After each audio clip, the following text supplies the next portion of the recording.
Northern frontier, 9 in the morning. A hidden weapons complex carved deep inside a mountain had been operating around the clock for months. Buried beneath layers of rock and protected by multiple security zones, the facility had become one of the region's most important production sites. Day and night, trucks arrived with raw materials. Day and night, finished munitions disappeared into the valleys below. For weeks, surveillance aircraft and satellites had observed unusual movement around the mountain. Analysts studied convoy patterns, power signatures, ventilation output, and communications traffic. The conclusion was unmistakable. Inside the mountain, a major weapons facility was working at full capacity. The complex stretched across several underground sections connected by reinforced tunnels.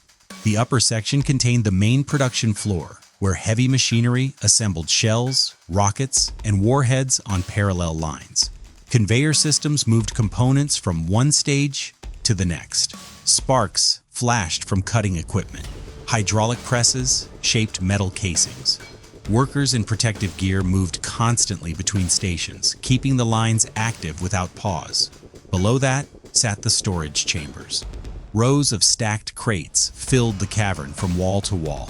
Ammunition of every type had been organized for shipment, sorted by caliber and purpose, then prepared for rapid transport. According to intelligence estimates, the stockpile represented months of output. If it could be disabled, the impact would be immediate and severe. The lowest section served as the nerve center. The command personnel coordinated activity across the entire mountain, while technicians supervised volatile compounds used in final assembly. Every machine, every tunnel, every shipment, and every movement passed through this level. It was the brain of the operation. Access to the complex depended on a handful of fortified entrances cut into different sides of the mountain. Each approach had been shielded with barriers, hardened doors, and overlapping defensive positions.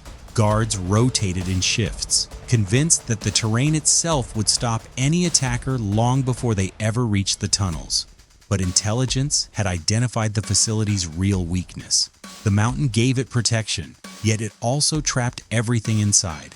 Production, storage, personnel, and command all depended on narrow corridors and fixed access points. Once isolated, the entire complex could be shut down at once. 4 days before dawn, a ranger force was assigned the mission.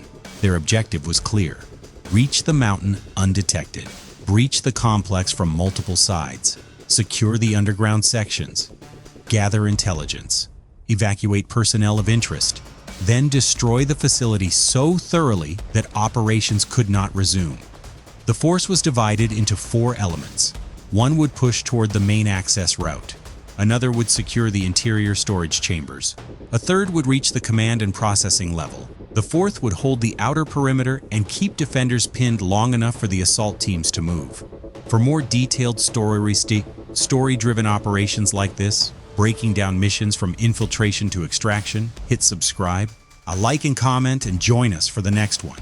Before sunrise, helicopters lifted off under cover of darkness. They flew low through rough terrain, slipping between ridgelines and valleys to avoid early detection. Escort aircraft remained nearby, ready to intervene the moment the operation began. After landing several kilometers from the target, the Rangers moved out on foot. The terrain was brutal. Loose stone, steep slopes, and thin mountain air slowed every step. Yet the teams kept moving, spreading out across separate routes toward their assigned positions. As the morning light strengthened, the mountain came into full view.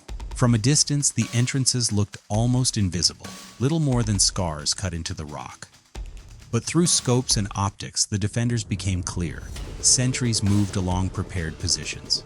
Vehicles stood parked near service routes. The facility was awake and fully active. At exactly the planned moment, the silence shattered. Aircraft appeared over the ridgeline and struck the outer defenses without warning. Seconds later, the perimeter element opened fire from elevated positions overlooking the mountain approaches. The defenders were hit by sudden confusion from multiple directions at once. Dust and smoke rolled across the slopes as guard posts disappeared into blasts and debris. The defenders reacted quickly, but not quickly enough. Some rushed for cover, others tried to regroup near the entrances. Communications broke down almost immediately as the assault unfolded faster than anyone inside the facility had expected. With the outer defenses collapsing, the assault teams moved. One team surged toward the primary access tunnel, closing the final distance under covering fire. Another reached a secondary entrance on the far side of the mountain, slipping into the complex as defenders fell back into the interior. A third team moved carefully toward the lower access route, aware that the section ahead contained the most sensitive materials in the entire facility. Inside the mountain, the atmosphere changed instantly. The open air gave way to echoing corridors, concrete walls, harsh lights, and the metallic noise of a vast industrial space brought to a sudden halt. Alarm sirens wailed through the tunnels. Workers scattered. Security personnel scrambled to form improvised blocking positions deeper underground. The first clashes inside were violent and fast. In narrow corridors, the visibility was limited, and every corner mattered.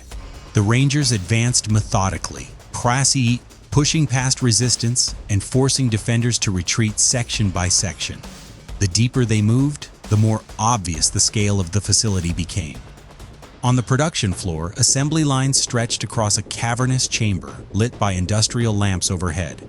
Machinery still hummed.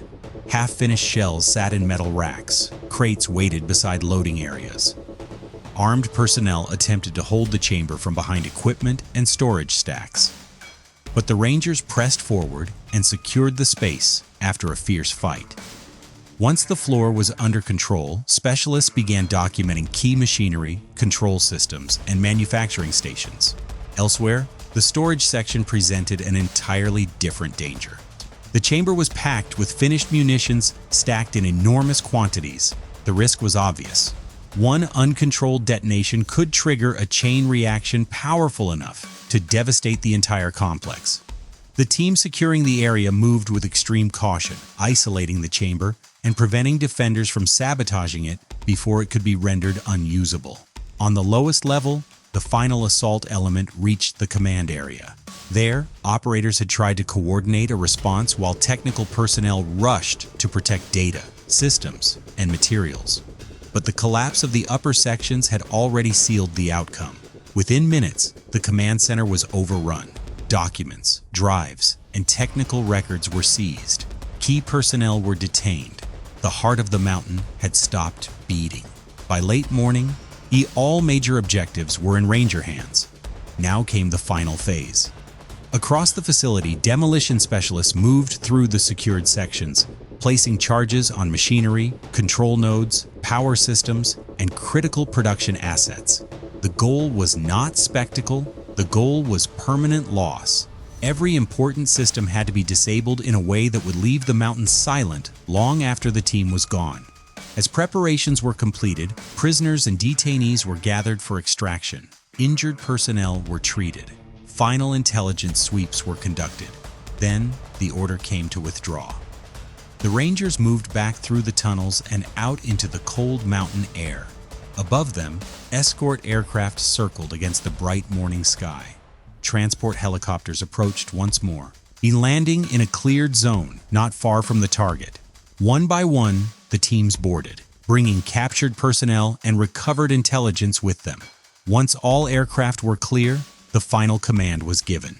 Moments later, controlled detonations rippled through the mountain. First came dull flashes from deep inside the rock. Then smoke burst from the tunnel mouths. Internal systems failed in sequence.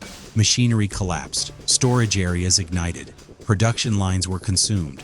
The command level vanished beneath fire, dust, and falling debris.